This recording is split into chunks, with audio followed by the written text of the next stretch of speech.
Fala galera, beleza? Sejam todos muito bem-vindos ao nosso canal ASMR Histórias, onde nós vamos estar sempre aí contando alguma história bem bacana para vocês, beleza? Para relaxar, para acalmar, para dormir, enfim. Vamos estar sempre trazendo histórias bem bacanas aí, tá? Beleza? E desde já peço, deixa aí seu like, se inscreva no canal e comente também, beleza? E vamos para a história de hoje. Fala galerinha, beleza? A história de hoje é A Ilha Perdida. E o melhor, é uma aventura e é uma história brasileira, beleza? Vamos ler o enredo aqui, tipo uma introduçãozinha de como que vai ser a nossa história, beleza? Vamos ler aqui. A Ilha Perdida. O Eduardo e o Henrique adoram passar as férias na fazenda do padrinho. Lá tem muita coisa para fazer: andar a cavalo, subir em árvore, nadar, sem falar daquela ilha bem no meio do rio, onde dizem que mora um homem misterioso. Ei, Eduardo, Henrique, voltem aqui, vocês vão se meter em confusão. Bem, não adianta, eles já foram para a ilha. Turma, acho melhor a gente ir junto com eles. A aventura promete ser das boas. Beleza? Essa é a introduçãozinha. Esse livro foi escrito por Maria José Dupré. Maria José Dupré. Nasceu em 1898 em Ribeirão Claro, interior do Paraná. Aprendeu a ler com a mãe e o irmão. Mais tarde estudou música e pintura. Mudou-se para a capital, formou-se professora e deu aula até se casar. Depois começou a escrever. Publicou vários livros que fizeram grande sucesso, dentre eles o romance Éramos Seis e a coleção Cachorrinho Samba. Ela faleceu em 1984. Beleza? Então, vamos para o capítulo 1 da nossa história. A Ilha Perdida. Capítulo 1. Na fazenda do padrinho, perto de Taubaté, onde Vera e Lúcia gostavam de passar as férias, corre o rio Paraíba. Rio imenso, silencioso e de águas barrentas. Ao atravessar a fazenda, ele fazia uma grande curva para a direita e desaparecia atrás da mata. Mas, subindo-se ao morro mais alto da fazenda, tornava-se a avistá-lo. A uns 2 quilômetros de distância, e nesse lugar, bem no meio do rio, via-se uma ilha que na fazenda chamavam de Ilha Perdida, solitária e verdejante. Parecia mesmo perdida entre as águas volumosas. Kiko e Oscar, os 2 filhos do padrinho, ficavam horas inteiras sentados no alto do morro e conversando a respeito da ilha. Quem viveria lá? Seria habitada? Teria algum bicho escondido na mata? Assim, a distância parecia cheia de mistérios. Sob as copas altíssimas das árvores, e as árvores eram tão juntas umas das outras que davam a impressão de que não se poderia caminhar entre elas. Oscar suspirava e dizia: se algum dia eu puder ver a ilha de perto, vou mesmo. Kiko perguntava: não tem medo? E se tiver alguma onça morando lá? Onça? Não pode ter. Como é que onça vai parar lá no meio do rio? Nadando, ouvi dizer que onça nada muito bem. Oscar respondia pensativo: pode ser. Todos os bichos sabem nadar.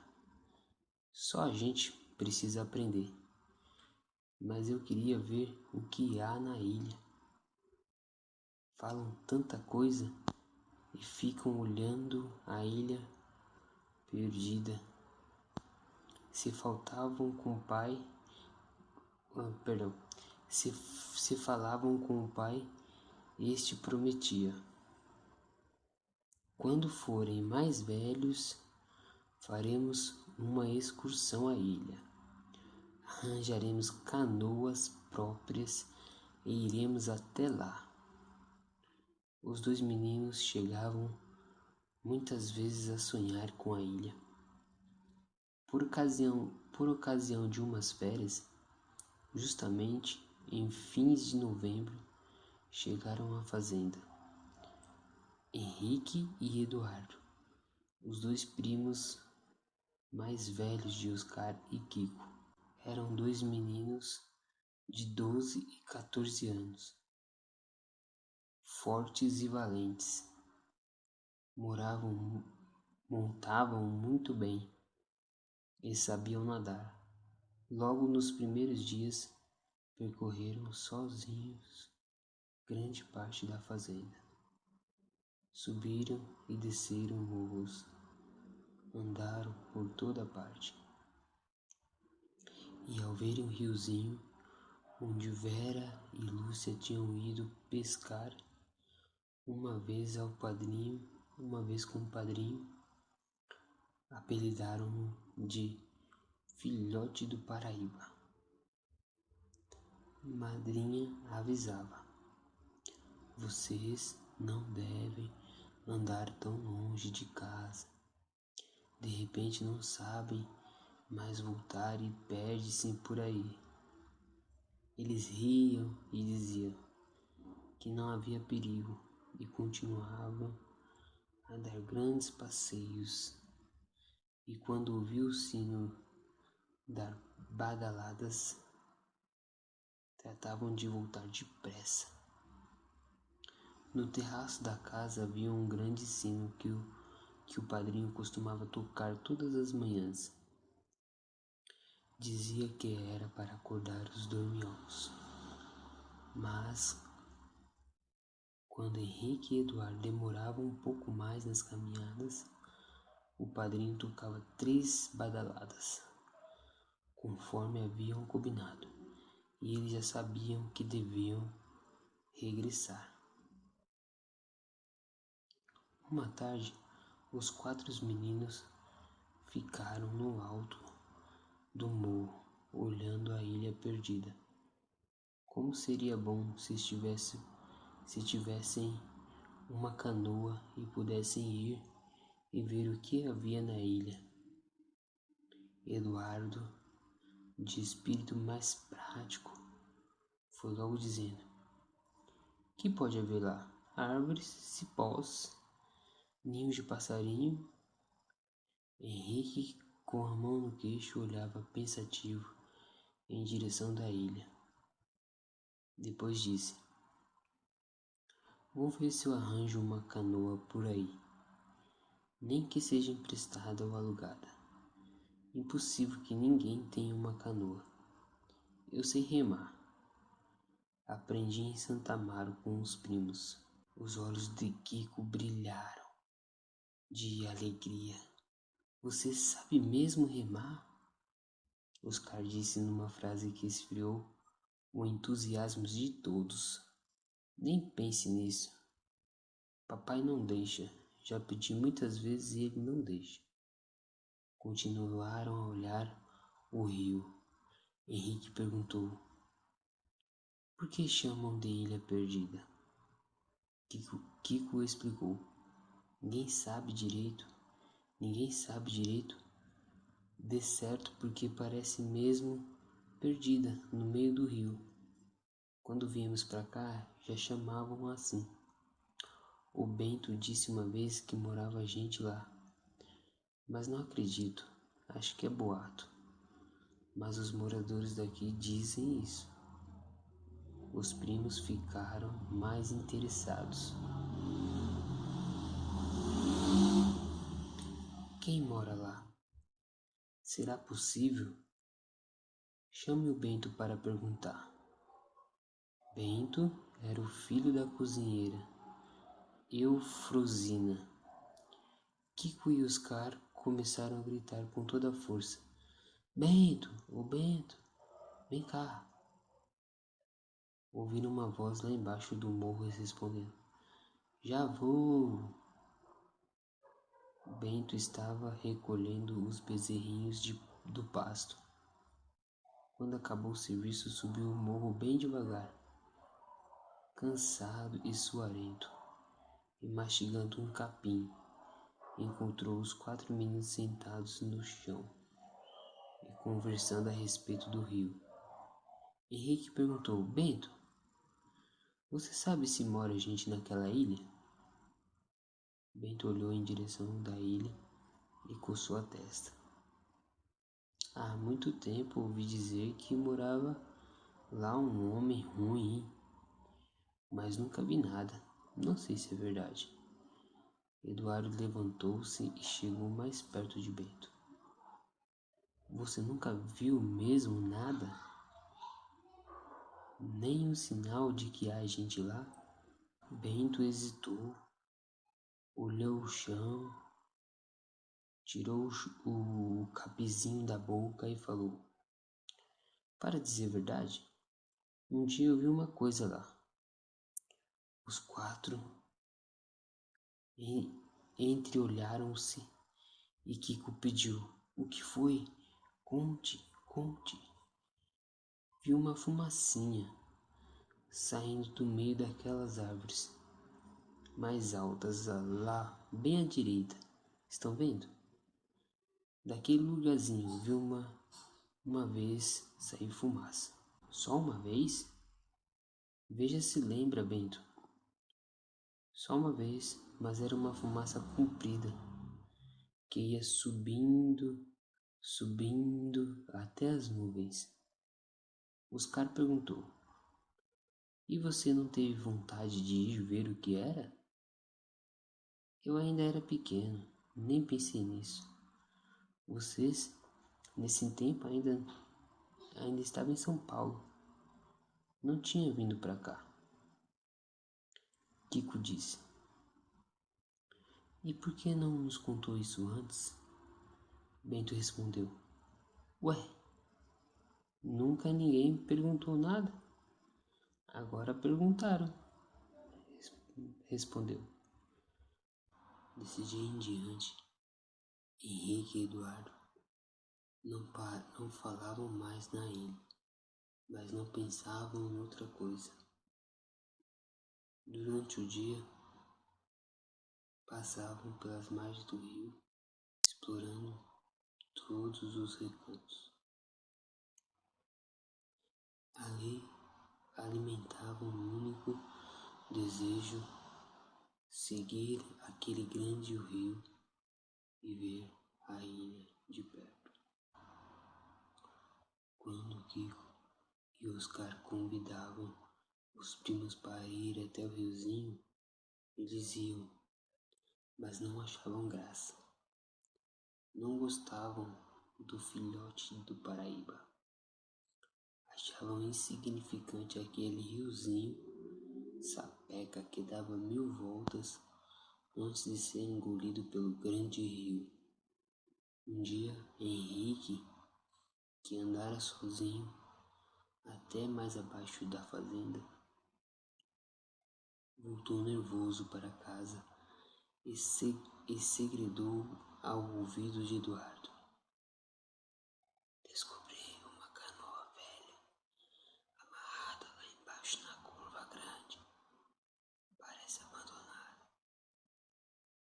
Eduardo, que estava saboreando um pedaço de goiabada com queijo, quase engasgou de emoção. Não diga. Estará boa para navegar? Não examinei muito bem. Corri primeiro para avisar você. Então vamos ver. Saíram correndo para o lado do rio. Nem ouviram a voz da madrinha. Não demore muito, parece que vem chuva. Pulando moitas, desviando-se dos galhos dos arbustos, subindo e descendo o barranco, os dois meninos foram ver a canoa amarrada na margem do rio. Eduardo foi dizendo pelo caminho: não conte a ninguém a história da canoa. Se os cariquicos souberem, vão contar ao padrinho e não se pode fazer mais nada. Não conto nada. Nem ao Bento. Nem ao Bento. O coração de ambos batia apressado. Iriam ver enfim a ilha verdejante do meio do rio. Aquela ilha tão bonita, com tantas árvores, tantas folhas, tanta beleza. Devia estar cheia de papagaios, verde, de periquitos, enfeitada de flores. Impossível que ali vivesse algum homem ruim. Homens ruins não vivem em lugares bonitos como aquele. Quando chegaram ao lado da canoa, ficaram extasiados, imaginando o passeio que dariam até a ilha.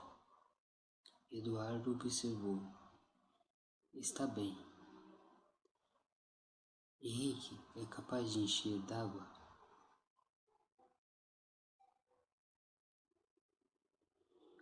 Qual? Replicou Henrique. Eu acho que está bem boa. A gente pode calafetar os lugares onde ela está estragada. Inclinaram-se e começaram a olhar o fundo da canoa. Henrique pulou para dentro dela, equilibrando-se, e começou a rir. E que bom! Agora sim, daremos belos passeios. Eduardo era mais calmo. Espera, Henrique. Temos que arranjar muita coisa antes. Arrumar cola, arrumar para tapar os buracos, levar comida para passar o dia inteiro. É mesmo? Nem lembrava disso. Precisamos de uma caixa de fósforo para acender fogo. Isso eu peço para Eufrosina. A comida também peço para ela. Não vá fazer as coisas de maneira que eles descubram tudo. Não há perigo. Eduardo continuou. Temos que levar uma lata com água para beber. Água? Pois não há tanta água no rio. Mas precisamos de água pura. Essa água do rio deve ser suja. É tão escura. Temos que levar também faca ou canivete. Eu levo meu canivete. E o principal é não contar nada lá na fazenda. Se desconfiarem de alguma coisa, não nos deixarão ir. Não nos deixarão ir. Naturalmente, não se conta nada, nem deixamos que ele desconfie. Meia hora depois voltaram para casa ainda excitados com a novidade. Não dormiram. Bem durante a noite, Henrique acordou Eduardo 2 vezes para perguntar se a canoa não teria dono. Tinha resolvido seguir para a ilha na terça. Estavam ainda no domingo. Precisavam preparar tudo no dia seguinte. Na segunda-feira de manhã, bem cedo, Henrique teve uma ideia. Tirar a canoa do lugar onde estava e escondê-la mais longe. Assim, se alguém a procurasse, não acharia mais. Foram para lá e com grande dificuldade tentaram puxar para a terra, mas não conseguiram. Então resolveram cortar muitos galhos de árvores e cobriram-no para que ninguém a encontrasse. Foram depois falar com Joaquim, o homem que lidava com as vacas no estábulo. E estava limpando as unhas com a ponta do facão. Eduardo falou: Joaquim, viemos pedir um favor ao senhor. Ele enfiou o facão no cinto de couro. O que é que estão querendo? Henrique foi dizendo: uma corda boa, dessas com que o senhor amarra os bezerros. Gente, para que querem uma corda? Eduardo piscou para o Henrique, que falou: queremos fazer um balanço numa árvore do pomar. Joaquim observou, só falando com o patrão. Não posso dar a corda assim, sem mais nem menos. Eduardo pediu. Ora, Joaquim, faça esse favor. Não precisa ser corda muito nova. Uma velha mesmo serve. A gente emenda os pedaços ruins. Pacientemente, Joaquim tornou a tirar o facão do cinto, picou fumo bem miudinho para um cigarro de palha, enrolou enquanto ouvia a súplica dos 2 meninos. Depois disse: se não importam que a corda seja velha, levem essa que está aí na cerca. Para alguma coisa ela serve. Muito obrigado, Joaquim, muito obrigado. A corda estava arranjada. Durante a noite, haviam lembrado que, para tapar os buracos da canoa, era preciso estopa e piche. Muitas vezes tinham visto a lata de piche encostada num canto da casa. Servia para passar no terreiro onde espalhavam o café. Mas onde arranjar um pedaço de estopa? Foram à cozinha. Eufrosina estava preparando o almoço. Henrique falou primeiro. Eufrosina, você tem aí um pedaço de estopa velha? É para enrolar uma avenca muito bonita que encontramos na beira do rio. Eufrosina voltou-se, despejou na palma da mão um pouco de caldo que estava mexendo e provou estalando a língua. Para embrulhar a avenca, não se precisa de estopa. Espere aí, que dou um pedaço de pano velho. Eduardo olhou para Henrique e Frosina tornou a provar o caldo e estalar a língua. Eduardo falou: queremos estopa mesmo, senão não serve. Será que você não arranja de algum saco velho? Ela perguntou. Não será para alguma reinação, será? Que ideia, Efrosina? Só depois do almoço, agora estou ocupada. Mas onde estão os sacos velhos? Diga só isso. Bom ver na despensa. Agora estou ocupada. Que meninos terríveis! Os dois correram para a despensa e tiraram um grande pedaço de estopa. Levaram para a beira do rio e a esconderam lá. Só depois do almoço foram tapar os buracos da canoa. Calafetaram tudo muito bem e passaram piche por cima. Havia 2 remos, mas um estava quebrado. Henrique emendou como pôde. Passaram a tarde toda nesse serviço e depois de terem coberto a canoa com galhos de árvore, voltaram para casa entusiasmados com o trabalho que julgavam feito com tanta perfeição. Durante o jantar, pediram licença aos padrinhos para no dia seguinte visitarem o fazendeiro vizinho. Era um velho que morava a alguns quilômetros de distância. Costumavam ir lá de vez em quando. O padrinho perguntou se queriam ir a cavalo. Eduardo respondeu que iriam a pé mesmo. Queriam fazer uma excursão. Só pediam alguns ovos cozidos para comerem no caminho. Aí a madrinha deu ordem a Eufrosina para no dia seguinte, bem cedo, preparar um leve almoço para os meninos. Kiko e Oscar pediram para ir também, mas a madrinha disse que não. Era muito longe, iriam a cavalo no outro dia.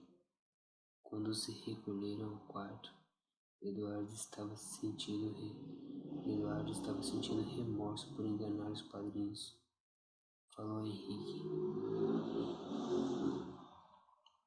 quem sabe é melhor contar tudo ao padrinho. Estamos pregando tantas mentiras, eles podem ficar aflitos quando souberem a verdade. Henrique deu risada. Será que você está com medo?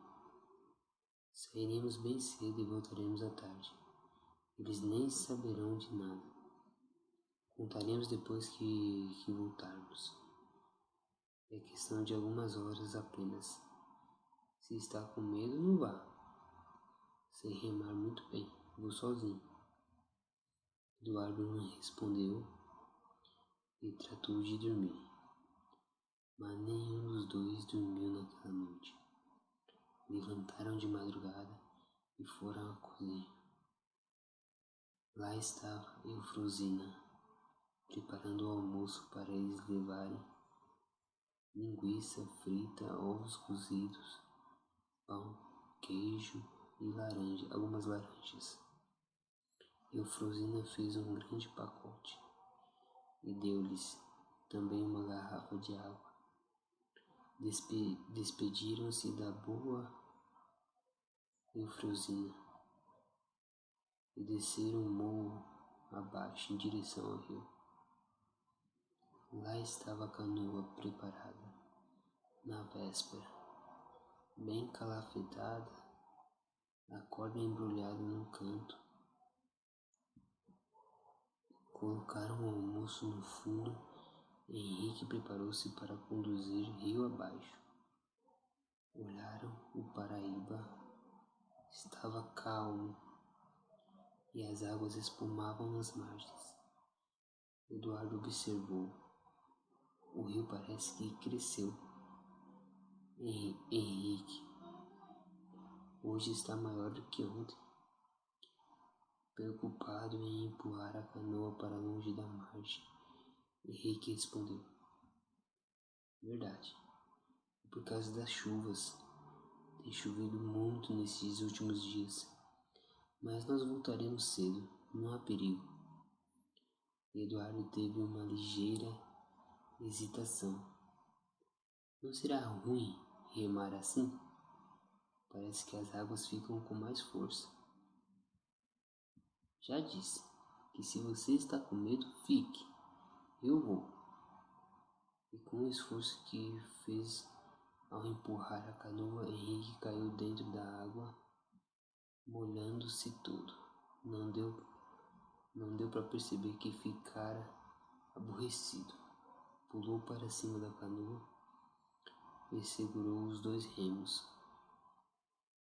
Eduardo, sentado no banco que havia no meio, segurou-se fortemente nas bordas da canoa e olhou para Henrique cheio de admiração. Com toda a calma, Henrique havia depositado o remo quebrado no fundo e com o outro impelia a canoa para longe da margem. Ela começou a deslizar rio abaixo e Eduardo sentiu o coração dar um salto dentro do peito. Pensou coisas horríveis nesse momento. E se Henrique perdesse aquele remo? E se não soubesse voltar? E se o rio enchesse demais? Estava muito arrependido e teve vontade de gritar: Henrique, vamos voltar, eu não quero ir. Mas não teve coragem. Ficou quietinho, equilibrando-se com as 2 mãos e olhando o rio que corria majestoso e tranquilo. Henrique sabia mesmo remar. Fez a canoa deslizar sempre ao lado da margem, de modo que quase podiam segurar os galhos das árvores que pendiam sobre a água. Eduardo começou a achar bonito. Henrique disse: deve ser 6 horas agora. O sol está começando a esquentar. Nesse momento ouviram o sino da fazenda. Era o padrinho que estava tocando como fazia todas as manhãs. Eduardo perguntou: a ilha estará muito longe daqui? Não vejo nada, Henrique respondeu. Nem começamos a navegar e você quer ver a ilha? Está longe ainda. A canoa descia vagarosamente. De vez em quando, Henrique remava um pouco, conservando-a sempre na mesma direção. Viram lindos pássaros nas margens. Outros passavam gritando sobre as cabeças dos 2. O dia prometia ser esplêndido. Henrique tirou cuidadosamente o paletó para secar, pois sentia toda a roupa molhada, grudada no corpo. A canoa começou a balançar de um lado para o outro. Eduardo ficou assustado, mas não disse nada. Henrique estendeu o paletó sobre os joelhos e tornou a segurar o remo. A canoa foi indo. O sol batia em cheio no rio e as águas pareciam douradas e prateadas. Eduardo achou bonito e deixou pender a mão na água. Depois olhou o fundo da canoa para ver se não entrava água. O serviço que tinham feito era perfeito, realmente. O barco estava bem calafetado. Satisfeito, olhou a outra margem. Não havia nem sinal de gente, nem de casas para lado nenhum. Era só árvores, vegetação e água. De vez em quando algum pássaro passava lá no alto, sobre suas cabeças. Procurou ver a casa da fazenda. Tudo havia ficado para trás. Não havia nem sombra de habitação. E a ilha devia estar longe ainda. Só o rio de águas barrentas e a canoa descendo devagar.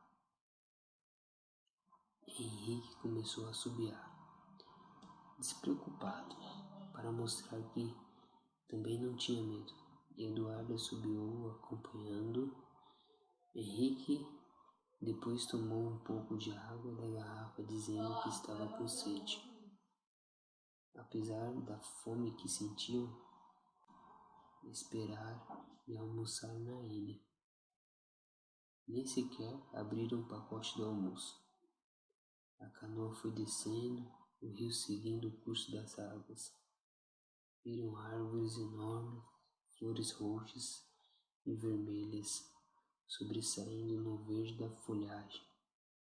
Olhavam sempre para uma e a outra margem, à procura de gente ou casas, mas só viam água e árvores.